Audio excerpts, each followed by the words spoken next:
Hello viewers, Jahangir bike service and review চ্যানেলের পক্ষ থেকে সকলকে ধন্যবাদ। আজকের টপিক BS6 RTR এর ফ্ল্যাশার লাগাও ম্যাক্সি ফ্ল্যাশার। তো ফ্ল্যাশারের যে সমস্ত কানেকশন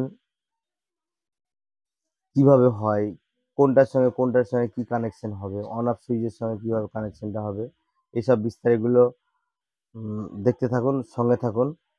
তবে BS6 গাড়িতে ফ্ল্যাশার লাগালে যে একটা ভয়ের ব্যাপার থাকে যে গাড়ির কোনো প্রবলেম আসবে কিনা, গাড়িতে কোনো সমস্যা, কোনো সফটওয়্যার উড়ে যাবে কিনা, এসব নিয়ে কোনো ব্যাপার নেই। তবে কিছু বিধিনিষেধ আছে, সে সমস্ত বিধিনিষেধগুলো মেনটেন করলে যে কোনো light, Fokker light, flasher, indicator, তারপর আবার এর যে কোনো বিভিন্ন রকম যে গাড়ি মডেলিং এর ক্ষেত্রে যে সমস্ত ডেকোরেশন করা হয় কোনো প্রবলেম আসবে না।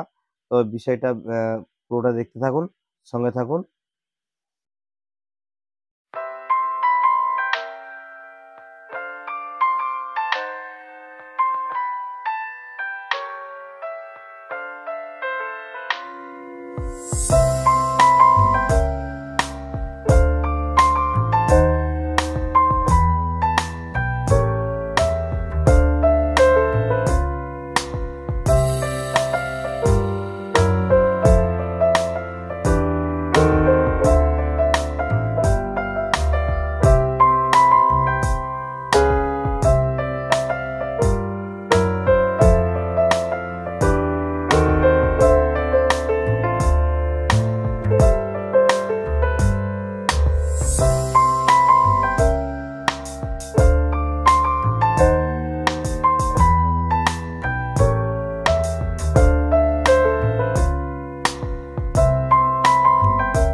যে ফোর ইন্ডিকেটার লাগানোর জন্য যে RTR BS6 গাড়ির যে থিওরি এখন যে সিস্টেমটা দেখালাম, অ্যাপ্লাই করলাম, তো আশা করি খুব ভালো হয়েছে। চ্যানেলটাকে লাইক, শেয়ার ও সাবস্ক্রাইব সঙ্গে থাকবেন।